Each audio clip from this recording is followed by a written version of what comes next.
Hi అండి. అందరికీ నమస్కారం. Welcome to my channel. ఈ వీడియోలో ఉద్యోగులకు మరియు పెన్షనర్లకు జూన్ 2నే 30% పీఆర్సీ ఫిట్‌మెంట్ ప్రకటన.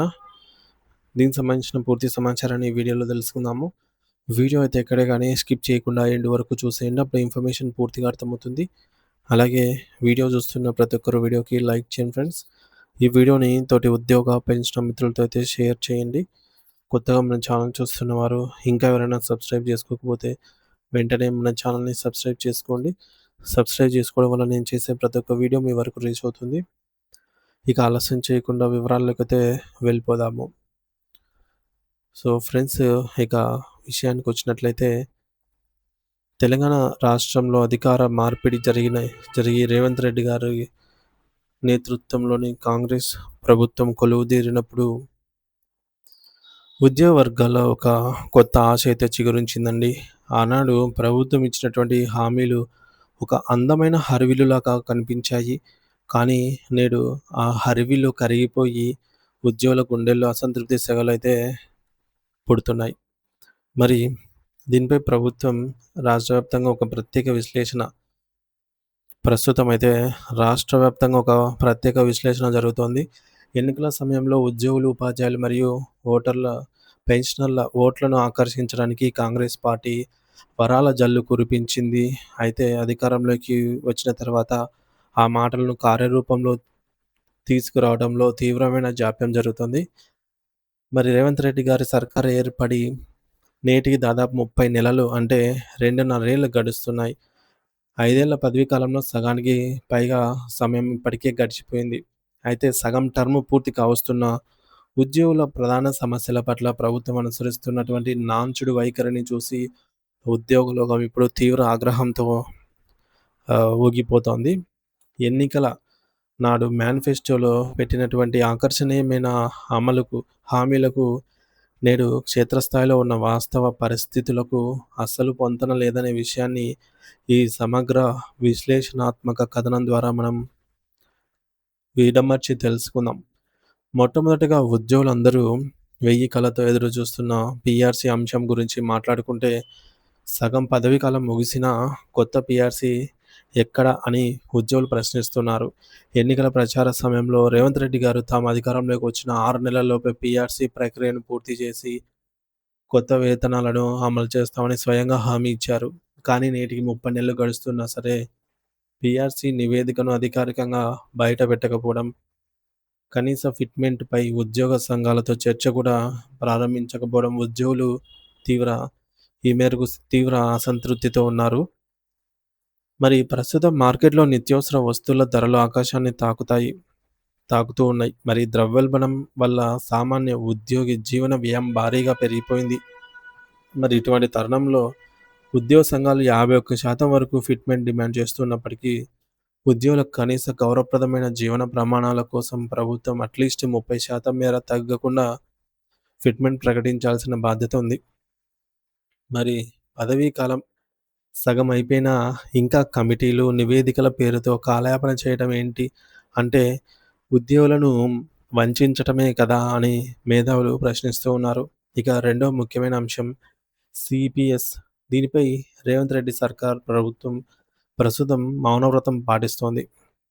ఎన్నికల ముందు సీపీఎస్ రద్దు చేసి పాత పెన్షన్ విధానం ఓపీఎస్ పునరుద్ధరిస్తామని కొండంత ఆశలు రేకెత్తించిన రేవంత్ రెడ్డి ప్రభుత్వం అధికారంలోకి వచ్చాక ఊసే ఎత్తడం లేదు. నిజానికి 2004 కంటే ముందు నోటిఫికేషన్ వచ్చి ఆ తర్వాత ఉద్యోగాల్లో చేరిన వారికి ఓపీఎస్ వర్తింపజేయవచ్చని కేంద్ర ప్రభుత్వమే స్పష్టమైన మార్గదర్శకాలైతే ఇచ్చింది.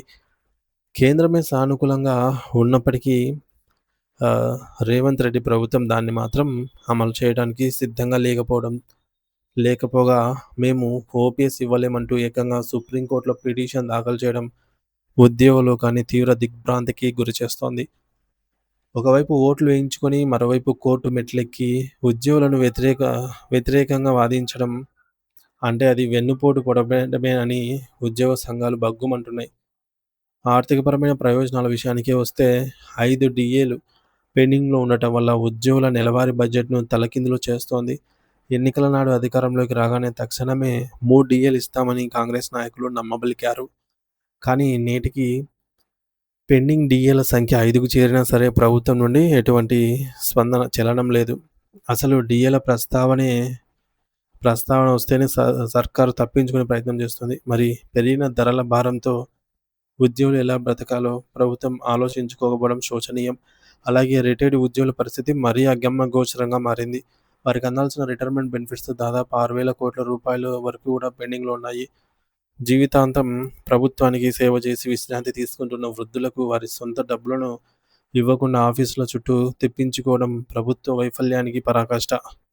మరి ఈ యొక్క భారీ బకాయిలను ఎలా చెల్లించాలి అనే దానిపై సంబంధించి ఇంతవరకు ఒక స్పష్టమైన ప్రణాళిక లేదు. రూట్ మ్యాప్ కూడా లేకపోవడం దారుణం. మరి ఈహెచ్ఎస్ విషయంలో కూడా ప్రభుత్వం రేపో మాపో అంటూ దగ్గర దగ్గర 30 నెలల కాలయాపన చేస్తూనే వస్తోంది.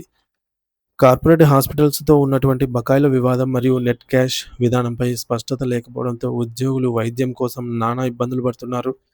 తాజాగా తెలంగాణ ఆవిర్భావ దినోత్సవం అయినటువంటి జూన్ 2వ తేదీ నాటికి హెల్త్ కార్డుల ప్రక్రియను ప్రారంభిస్తామని ప్రభుత్వం ప్రకటించినప్పటికీ అది పూర్తి స్థాయిలో కార్యరూపం దాల్చుతుందా?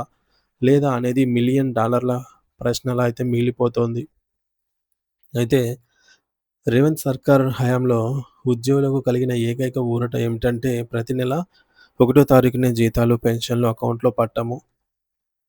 మరి గత హయాం గత ప్రభుత్వ హయాంలో నెల సగం దాటినా సరే జీతాలు రాక ఇబ్బందులు పడ్డ ఉద్యోగులకు ఈ నిర్ణయం కొంత సంతోషాన్నిచ్చింది.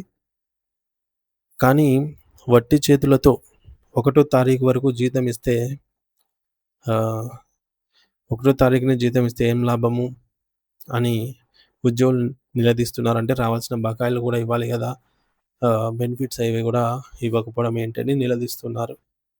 పెరగాల్సిన జీతాలు పెరగనప్పుడు, పాత బకాయిలు ఇవ్వనప్పుడు కేవలం 1 తారీఖునే జీతాలు ఇచ్చే క్రమశిక్షణకు అర్థం లేదు అని వారు గుర్తు చేస్తున్నారు. మరి ప్రస్తుతం కాంగ్రెస్ ప్రభుత్వంపై ఉద్యోగుల్లో నెలకొన్నటువంటి ఈ యొక్క తీవ్ర అసంతృప్తి మరియు ఆగ్రహాన్ని పోగొట్టి మళ్ళీ సానుకూలత ఏర్పడాలంటే రాబోయే జూన్ 2వ తేదీ ఒక సువర్ణ అవకాశం. జూన్ 2వ తేదీన తెలంగాణ ఆవిర్భావ దినోత్సవాన్ని వేదికగా చేసుకొని ముఖ్యమంత్రి రేవంత్ రెడ్డి గారు కొన్ని విప్లవాత్మక నిర్ణయాలైతే ప్రకటించాల్సి ఉంది. మొదటగా పీఆర్సీ నివేదికను ఆమోదించి ఉద్యోగులు మెచ్చేలాగా కనీసం 30% ఫిట్‌మెంట్ ప్రకటించాలి. రెండవది పెండింగ్‌లో ఉన్నటువంటి 5 డీఏలలో కనీసం రెండిటిని వెంటనే విడుదల చేస్తూ ఉత్తర్వులు జారీ చేయాలి. మూడవది కేవలం మాటలకే పరిమితం కాకుండా జూన్ 2వ తేదీ నుంచి అన్ని ఆసుపత్రులలో నగదు రహిత వైద్యం అందేలాగా స్పష్టమైన జీవో జారీ చేయాలి. ఈ యొక్క నిర్ణయాలు తీసుకుంటేనే ఈ యొక్క 30 నెలల రేవంత్ సర్కార్‌పై పేరుకుపోయిన ప్రతికూలత తొలగిపోయి ఉద్యోగుల మనసుల్లో మళ్ళీ ఆశలు చిగురిస్తాయి. సో, ఈ మేరకు 1 తారీఖున జీతాలు ఇస్తున్నాము అనేటటువంటి క్రెడిట్ నిలబడాలన్నా, సో, దానికి అర్థం ఉండాలన్నా, మరి పీఆర్సీ మరియు డీఏ వంటి కీలక సమస్యలను పరిష్కరించక తప్పదు. ఎలాగూ పరిష్కరించాలి కాబట్టి. మరి ముఖ్యమంత్రి గారు ఆ దిశగా అడుగులు వేసి ఉద్యోగ లోకాన్ని ప్రసన్నం చేసుకుంటారో లేదో కాలమే నిర్ణయించాలి.